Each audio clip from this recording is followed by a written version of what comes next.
All right, let's quickly move. My name is Anders. I am the SME or subject matter expert in Employee Central. I also do a lot of our platform. I've been working with SAP SuccessFactors for the last 7.5 years. And this is my specialty with everything in core, also with integrations or SAP on-premise. So I'm here today to take you through EC on platform, as I just mentioned. It's going to be very similar to what you just saw for the others. So of course, we'll have a few most important topics, some new releases, some various things. But one of the first ones is, of course, we have the latest homepage. And in that one, we had a very limited set of configurations.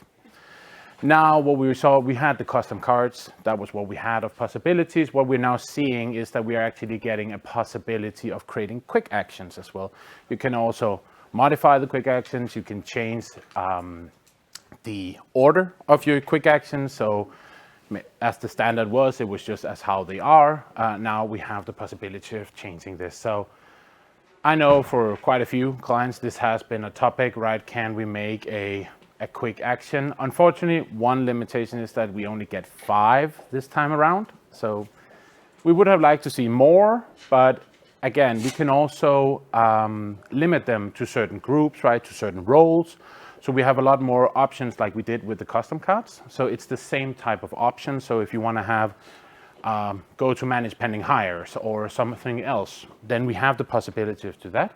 And then what we also can do is that we can only have that it's our HR admins, it's our managers, we can use our RBP frameworks, but we can also create new groups, employee groups that are based off of this. So I think this is, well, it's just generally available. So if you go to your preview instance now, you can already start planning. You can already start using it. So from that perspective, it doesn't require additional configuration. It just requires you going into your manage homepage, and then you have the possibility of managing quick actions. But just reiterating, it is just 5. So it is 5 globally for all your roles, all your modules. So it just means there are certain limitations and you should plan carefully with this. Next one, and we already heard about it a little bit in the last session, Horizon Visual Theme. And this is enabled by default. So this means that if you go to your preview instance today, and you haven't changed it already, then, or disabled it already, then you're gonna see a completely new ways of looking at it. So this is something that would be able to, or will affect your, if you have training materials, guides, whatever screenshots you have, because it's actually it's a smaller change, right? But it's all edges. If you look in Employee Central, fields are not small boxes anymore. It's actually just a small dotted line. There are a lot of various things that are changing with this. So now that we also had the topic of change management here, right? This is very important when we're making these kind of visual changes as well, that we ensure that we have prepared for it. So it is something that is most likely gonna be mandatory later on. So this is why get your preparations already. But when it hits production, if you're not already doing new training materials, new guides, new screenshots, and all these kind of things, I do recommend that you most likely go in and disable this in your company settings. And when you're then ready, preparing for potentially for the next release, then you can start enabling it. So you can have it enabled potentially in your development or in your QA environment, so you can already start preparing for it. But for now, this is coming. It is going to be for everyone in a later stage. We do have the possibility of disabling it. So if you cannot prepare enough in the next 2-3 weeks, then you can go in and you can disable it. And you can do it in your company settings. So you don't have to go, it's not theme manager, it is in the company settings, and you don't need to go to provisioning or something else. You can do this yourself. So it's just very important that you start preparing for this also for future releases. Then dynamic teams, and Eric did mention this in the beginning, so I'm not going into a big details of dynamic teams. Dynamic teams has been here for a bit. It's been early adopter, it's now being more generally available. It's not a new license as we heard earlier today. But some of the new things that are coming in is this with working with your dynamic organization. Now you can also actually integrate it with goal management. So the key objectives, the goals that you're setting in these dynamic teams, they can also now be linked to your personal goals in your goal management. So this is, again, it's some of these things with the new innovations from SAP, where we have dynamic teams. We're also going to talk a little bit about some of the others later on. But this is just where we're seeing this is where the development is. It is something that we do recommend that you take into consideration. Again, it's also some of these things are of course small. You get a quick action on the homepage, but it just means that this is where we're seeing the focus from SAP as well. It is with these dynamic teams, Talent Intelligence Hub, and so on. So right now, of course, it's still low, but it is something that we want to keep you on your radar, because it is that you might need to create different organizations within your organization, right? And it is something where SAP is investing a lot of resources. Again, it is something that needs to be configured, of course, but it is generally available, so it's not a new license or anything else. Those were the three most important ones. Then some of the just newer functionalities within platform, of course, it does come down to a lot of GDPR, data compliance, making sure that we can track and audit as much as possible. One of the previous hurdles was that you couldn't actually identify why are you downloading this data? Why are you exporting this data from the system? Now you can enforce that they need to type in, it's a comment, right? But we can report on this comment, we can extract it. So why is it that we are exporting all of our X data? So both for the integration center, but also for the scheduled job manager. So this is again, just again, being able to comply with the various regulations and laws in the different countries. So this might be one of the things where you want to consider looking into this, just if you have the requirement to having an audit trail of why data is leaving your system. And this is for the general users as well, right? So if I go in and I'm downloading something, because I'm modifying data or we're doing a new import or something, you can now then audit trail, why has this been done as is, and you can then track it for compliance purposes. So definitely, I think this is important that you start revising and that you review and most likely implementing would be my recommendation. This is a smaller one. I'm not going to dwell too much on it. It's a little bit on the role assignment. So if you are making changes, if you are making implementations, this is also more for clients where you're working with your role-based permissions yourselves. Now that they are setting limitations due to performance, that when you are making a bigger changes, you can only do it in batches of 30 assignments to each role at a time. So you do 30, then you go back in and you save another 30, and then you go back in and save another 30 if you have a very big RBP setup. So this is more for larger organizations, more complex RBP. So it's just something that you're planning in for your go lives when you're moving in with new modules, for example. Then this is a feature that has, well, it's potentially not as significant, but this is again just creating the visibility for you. So this creates the visibility of who actually has support access. So which consultants has access to your systems. And then, of course, an easier way of you maintaining this. So before, you would have to know who has the access. It was more difficult searching through this on who actually has access. Now it's an easy way of looking this up, and then you can reviewing. Are you sure that all of the ones that have support access today should have it? If not, then you can disable it right from there. So it is just in the managed support access. It is already available. And again, just from a compliance perspective, we do recommend, of course, that you validate this once in a while so you make sure who has access to your various systems.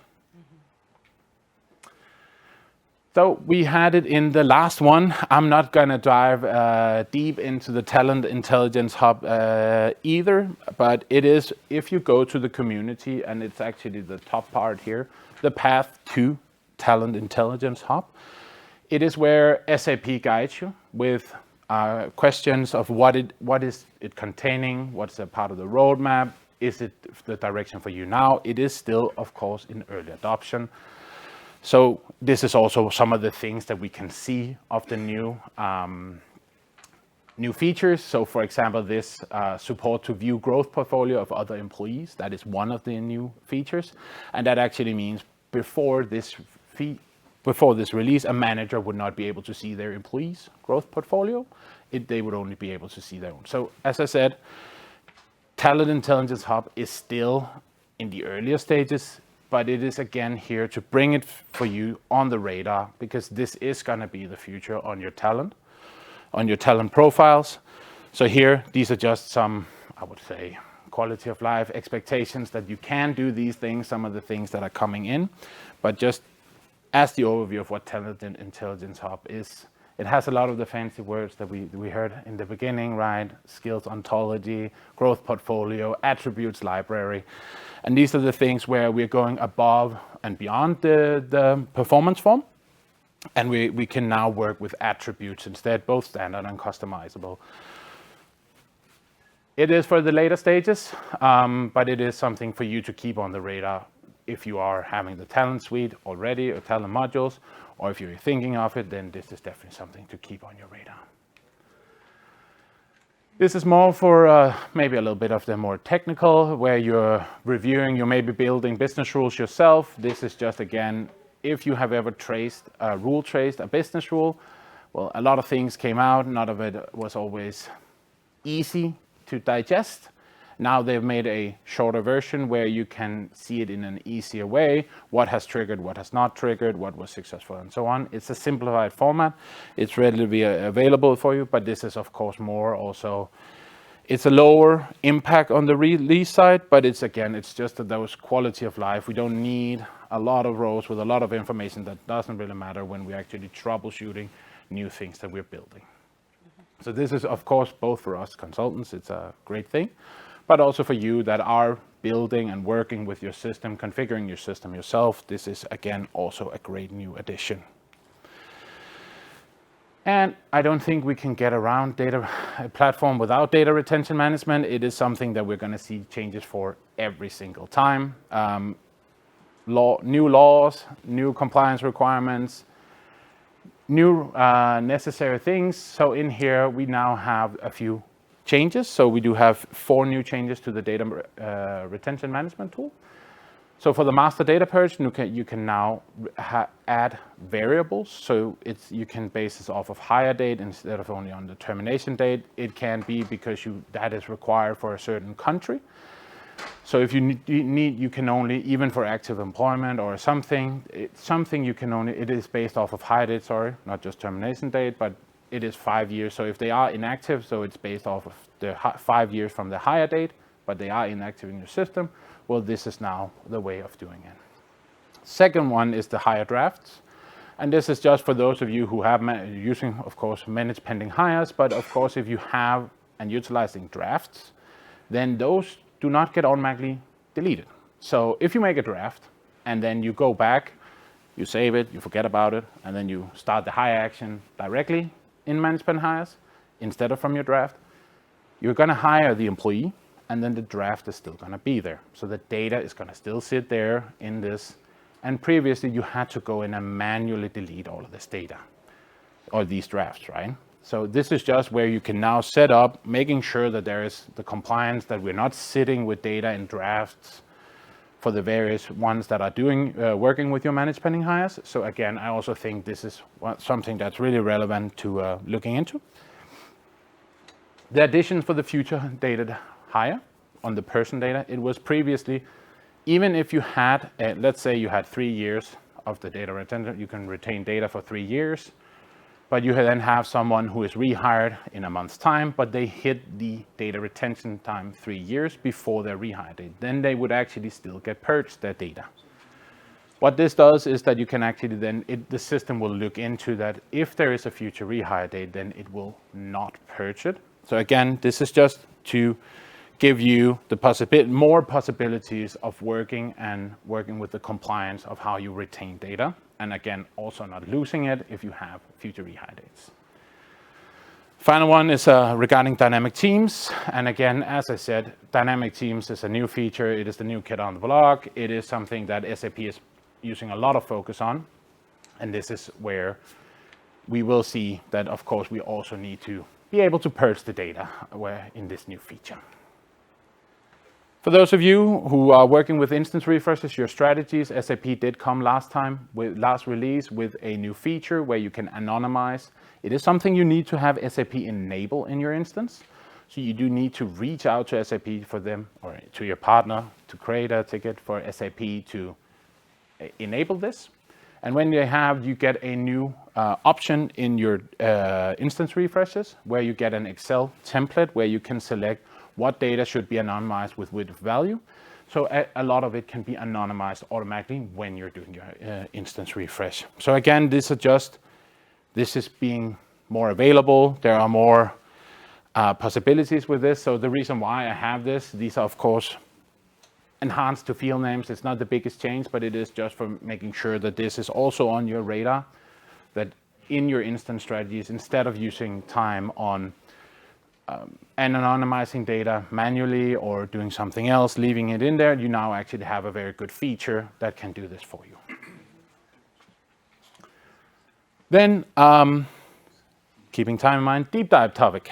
Then, well, we did just touch upon it just before. Integration with Microsoft 365 and especially with Teams. And we did have a question in the last session that this was only for certain data centers. But this is actually, I will double check because it mentions it in the implementation guide that there are only certain data centers, preview centers and production centers. But in the new release, it doesn't mention any limitations to this.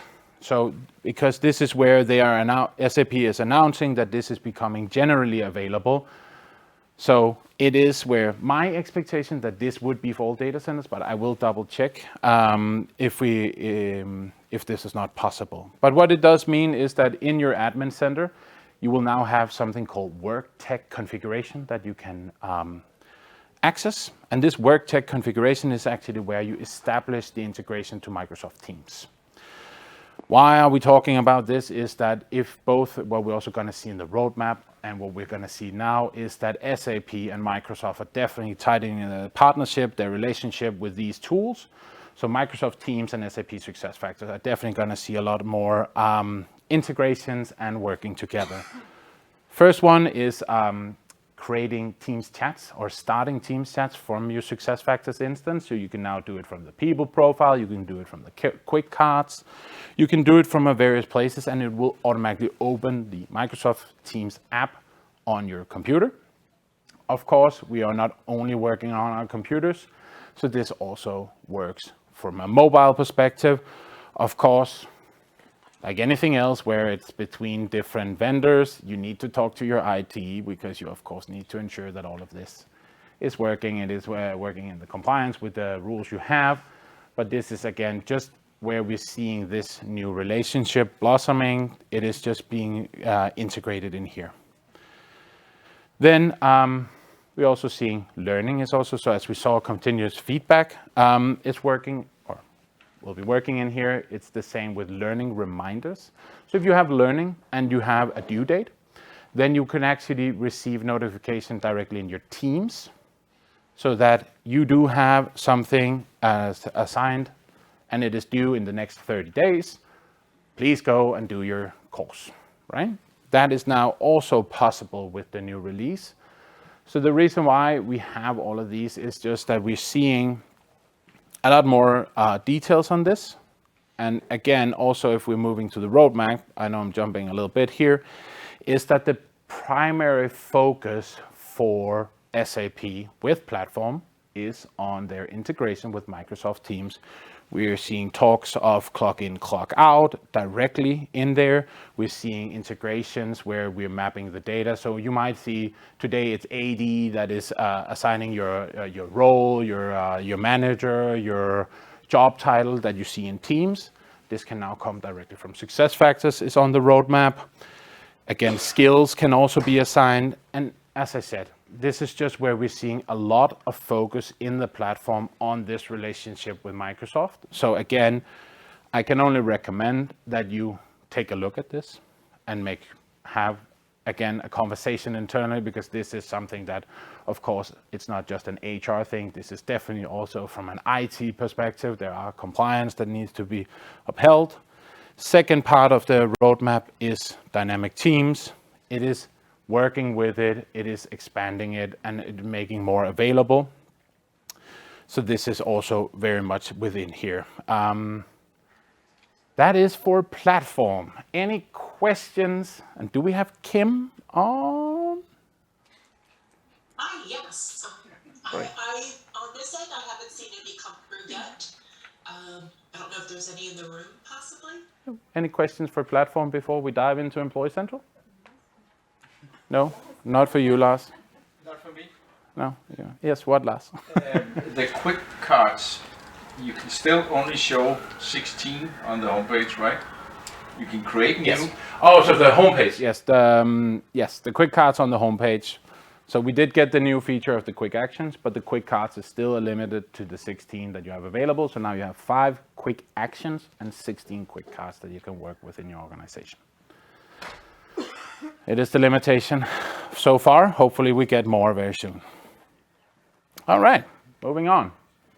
I just need to make sure that I'm good on time. And in total? Also with Matt? Okay, I will then speed up a little bit. Yeah, quality of life improvement here for Employee Central. Those of you working with imports to pay components, well, there's also the annoying thing of always having to import compensation information first. Well, this is a great new addition. So in here, I think at least I do data migration quite a lot. So I think this is very nice, also just from the work. So this is just that you now only need to do one file. You just need to do the pay component file. And then it will automatically create the compensation record. Fantastic. Yes, fantastic.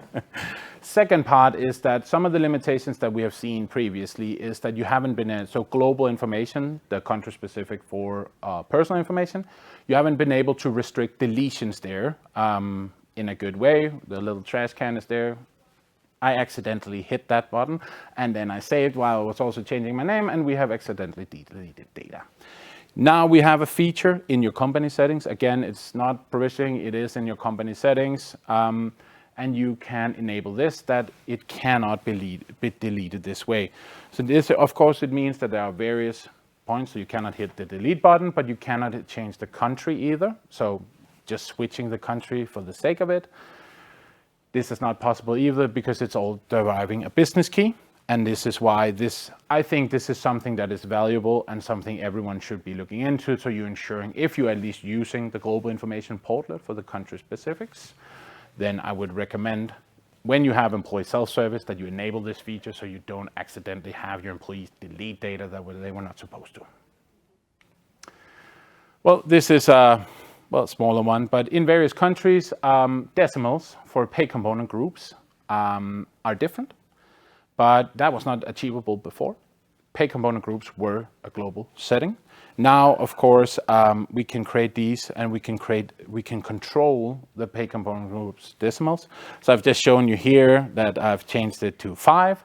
And this means that it's 0, 8, and then 3 zeros, just for the sake of it, because we needed 5 decimals for the pay component group. It will show up in the various widgets. It will show up in MSS and history and the widgets, as I said. So this is, again, it's a smaller thing, but it is something where if you're displaying this to the employees, and it is in some countries, it was more by law that they needed to see X amount of decimals on their salary, annualized salary, for example, then this is, again, a new good way of looking at it. So I definitely recommend that you're reviewing this, depending on how you're working with your pay component groups. Quick one on this one, HR alerts. You can now also review compensation data. So again, it's just about improving the data quality. Is it adhering to all the pick lists, to your associations and so on? Now you can actually go in and run a data quality check on your compensation information for your employees, and then you can see how many, if you have any issues, of course, that depends, but you can go in and you can actually have a check on this. So this is, again, just for the data compliance sake, that you're ensuring that or data quality sake, not compliance. We talked enough about compliance for now, but it is about the data quality and ensuring that you're not having issues later down the line when some of these things are potentially checked with centralized services or elsewhere. Hire templates. Some of you might already be using new hire templates that you have various types of templates depending on which location you're hiring someone into or something else. Now you also have the option for doing it for contingent workers, so you could creating specific templates of hiring contingent workers, but you can also do it for concurrent employment. So this is, again, it is separate in the RBP, and this in the RBP, it just means that you need to review your roles, who can actually access and create these. It is a new setting and it is generally available. It says customer configured here, and the reason why it does that is simply just because you do need to go in and change and update your permission rules. There are one for each of them now.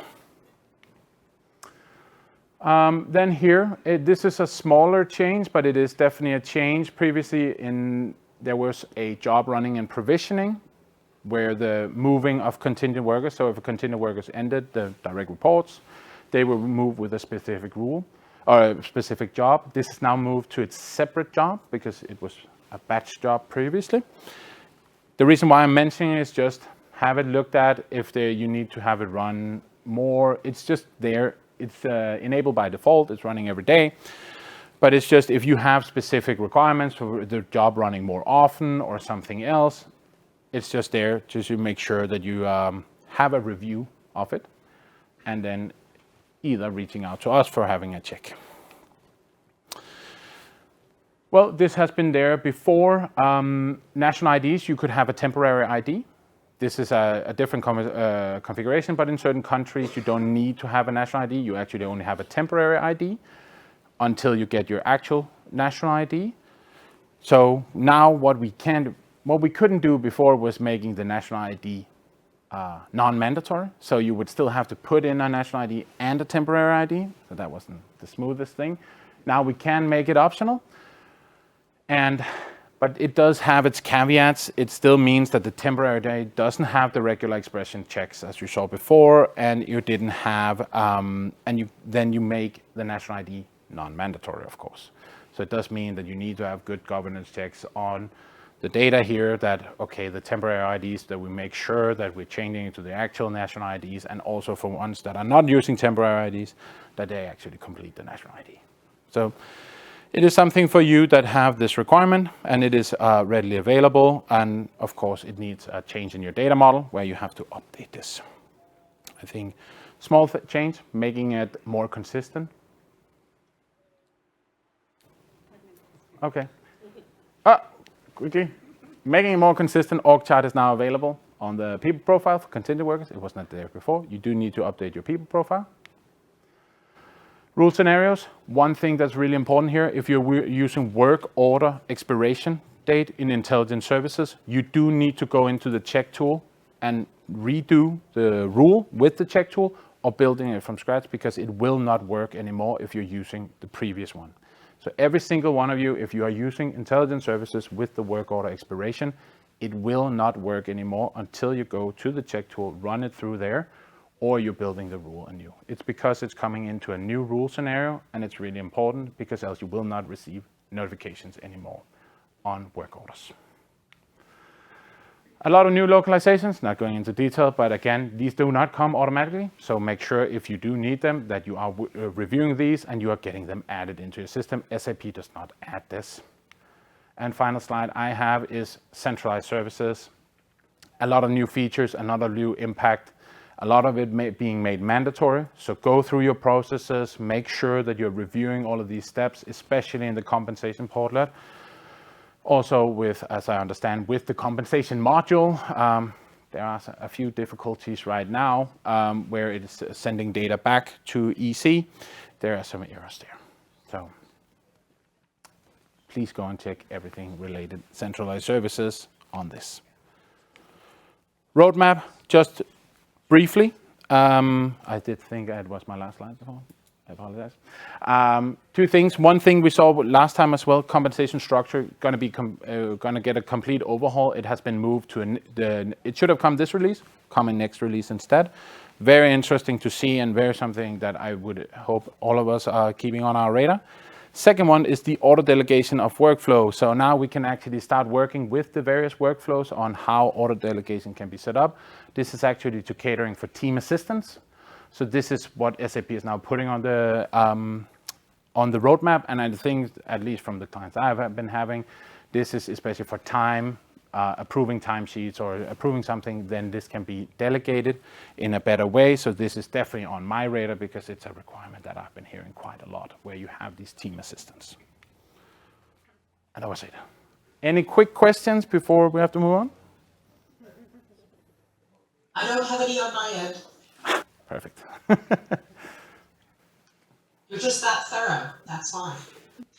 Easy as that. But do you have Merle online? I am here, yes. Hi, Merle. Hi, everyone. The voice from the background, narrating now. Hi, everyone. For everyone that doesn't know me, I'm Schubert, working with effective people since 5 years now. Recently hit my anniversary, and with SuccessFactors since 2012. Focusing on Employee Central and time management. So I'm going to present to you all the new time updates. Next. I think we know the agenda. Most important topics. There are two features that became generally available now. 1 second. The one is the holiday category in the holiday calendar. It wasn't early adopted before, but is now generally available, so you can enable it if you want. Important is keep it in mind because this one is going to replace the current holiday feed that we have right now. So at some point in time you will have to move on, so plan it in already, even though it will take some time until SuccessFactors is going to replace it. And the next one, which is kind of one of the most exciting features that we actually get in time, from my perspective, time profiles are becoming effective data. So we can now actually add and remove time tabs as of a certain day. We don't have to create new time profiles. That's really, really great to do. To enable the feature, you only have to execute the upgrade center task that is called upgrade time profile object to effective data. Next. Thanks. Another one that has been asked a lot is automated reallocation of time account balances. Basically means if you have time accounts that are overlapping, so you have, like we have in Germany, we allow absences to be run until the end of March. But we already started our new cycle in January, so if you book absences in that period and you kind of struggle with having booked something in March, but then you book something in January, the system can automatically reallocate the balances from the new account to the old account. So that's going to fix a lot of manual work that we had to do before. It was early adoption, but it's now generally available, and you have to enable it in the time management configuration item in Manage Data. Next. I'm trying to run through because we're a bit tight on time. There's a new tab coming in the time workbench, which is called Planned Working Time tab. This allows you to get a good overview of what workloads have been assigned during which period of time and what was the average hours for it. Helps great in when you start to do troubleshooting of time data because some balances were not deducted correctly. Or if you have an integration to a time planning system or shift planning system, then you can get a nice overview of your shifts from that tab going forward. And you also have a lot of features like downloading into Excel or anything like that. Next. That one should be known to everyone, but we just want to highlight it again. The old timesheet user interface is now going to be deleted on the 2nd of June, so everyone who hasn't upgraded yet, it's going to be mandatory. So if you haven't done it, you really have to hurry up now and get that over with. On the line of that, I think it was mentioned during the platform, we have minor visual changes commented. They're not that minor, so we you should have a look into your previous and make sure to communicate where necessary. And next. There is a new feature coming along, which is copy working times, on-call times, and allowances on the timesheet. So that's just an easy copy-paste button that an employee can use to just quickly fill in his timesheet. You can easily enable it. It's just a new feed in the time tab itself, where you can set it to is copyable in timesheet UI, and then employee can just copy and paste time over where it's necessary. So that's going to reduce a lot of the time for employees. Next. It's more of a reporting topic than a time topic, so we're now able to report on time events for clock in and clock out in report stories, so we can now generate much more meaningful reports, especially when it comes to externally integrated data during the report, with the report stories. Giving you like a one-place shop for reporting now as well in SuccessFactors. Thank you. Next. Then we have some minor features that we can look into. There is a new feature coming along, which is time data available through the document generator. It's called the time forms. It's going to be available in the timesheet in the time off section and the time section itself, and you can generate templates. They're mostly able to view leaves available to an employee, so all the paternity leave he took or all the sick leave he took in a certain period of time. The HR or whomever has access to document generation can create and edit existing templates, and they can then be downloaded by the employee in the time section in a PDF or Word format. Important is, it is still very minor in what you have available as feeds there. So even though you can map time data in there, it doesn't mean you can map in like your current balances or the accruals that are available.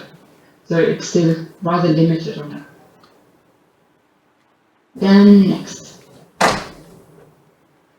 Then we have changes to the permissions for the timesheets. It's a simple change, but a very useful change. The withdraw button is not shown anymore in the timesheet UI for users who do not have edit permission.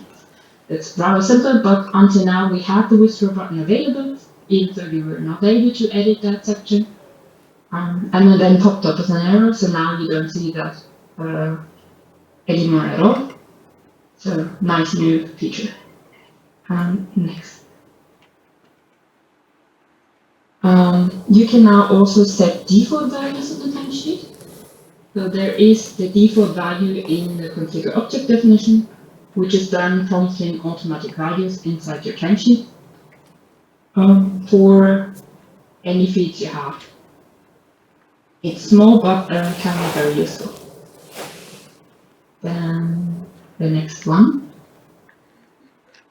You are able to create initializing rules in your timesheet, which means you can create rules that as soon as you open a timesheet, automatically pre-fill any of the information.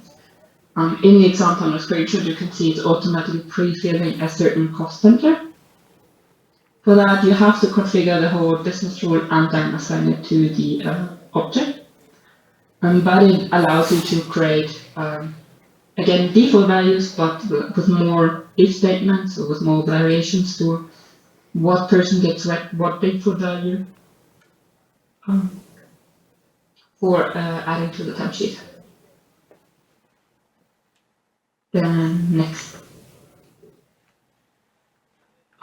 Coming into the time management section, into the time tracking section, we have the ability to have minimum breakdown durations that can be configured now. This is to govern on the legal requirements that can happen. For example, I think in Germany you have to have a certain minimum break time if you work a certain amount of hours. So instead of trying to get that on into one of the valuation rules, you can now also enter it in the dynamic break configuration, so that they have to enter in a minimum break. means that if an employee kind of records 5-6 minutes breaks or anything like that, the system wouldn't accept that as a proper break because it was split up too much. And that's just a feed available in the dynamic break configuration, as you can see in the screenshot. So you just have to go in there and fill in with the minimum of minutes that are required, and it's going to run automatically. Just make sure if you have workarounds that you make sure they're not interfering with the new feed. And next. The same goes for rest rows. You can now set up rest rows for employees, which means they have to have a certain amount between the end of their shift and the start of the new shift. Make sure they're resting long enough. You also have new evaluation types for that, that can then be added to the group for that. It requires a lot of, or quite some configuration, so let us know if you want to introduce it, then we're happy to help out on that one. And next, nearly there. There's also now a rounding for grace period. Grace period was introduced in the last release, now the rounding came with it. It's a simple feed during the rounding configuration on the work schedule, where you can now define, do you want the grace period to be rounded on the scheduled working time or on your flex time bandwidth as a basis, so that the rounding applies to whatever you're basing it on. Then next, that's I think the last one. Time containers were introduced in the time tracking part. They are not used by the payroll solutions or by the integrations, but they can be used to store time variations as of a certain stage, so you can use them in the reporting or in tracking down on the shifts and the period to calculate. Mostly introduced because we need them for the rest time calculations.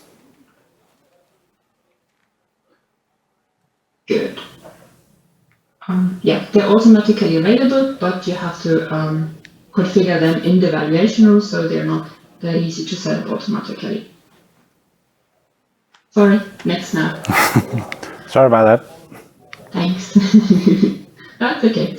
In the deep type, it's not one of the biggest topics, but it's rather complicated to enable. There was an enhancement to the partial holidays. So you can now support the time sheet, not only time tracking, but also the time sheet solution supports half-day holidays during the clock timing for the duration-based recorders, making it a bit more complicated.